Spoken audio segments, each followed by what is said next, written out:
2,000 nurses joined the Occupy D.C. for a rally near the White House.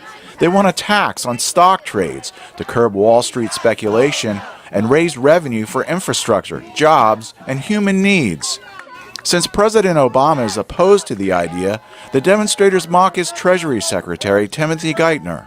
I am Timothy Geithner with the 1%. Consumer advocate Ralph Nader says so far the movement has had little effect on political leaders. Congress is going about its corporate business as if nothing's happening out there. But pretty soon they're going to start surrounding each congressional office back home with the Occupy people. And then maybe they'll start getting the message. You stop, nurses! You stop! The Occupy protesters vow to work outside the traditional political process, which they see as incapable of bringing real change. They prefer to take their message directly to the people. Karen Connor with the Economic Policy Institute says they are beginning to change the political tone in the country. So the fact that the major newspapers are picking up on the message, or the messages, if you will, and writing about them in their editorial pages and on their front pages is very promising.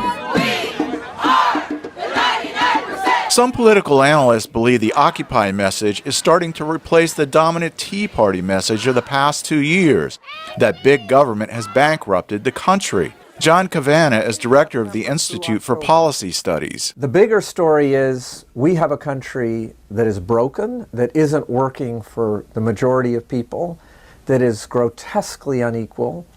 And when you change a story like that, it has all kinds of ripple effects through society. I'm Timmy Geithner, Treasury Secretary, and the best friend the bankers ever had. Are you guys doing okay? Cavanagh points to a recent decision by a major bank to charge customers a monthly debit card fee. After a backlash from angry consumers, the bank dropped the plan. The protests came up and the banks acted or reacted. I think in the banking world, I'm sure there's a lot of discussion right now of what do we need to do to get these people to go away? The protesters vow to stay put. Michael Berkson is from New York. The vast majority of this country is hurting, and that's who should be helped.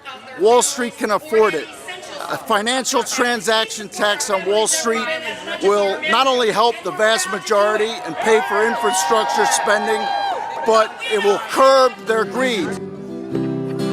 Protesters say they plan to occupy the campaign offices of Republican presidential candidates. There are also big plans for the spring. Their goal is to force politicians to act by exerting pressure from outside the political system. Jeff Swicord, VOA News, Washington.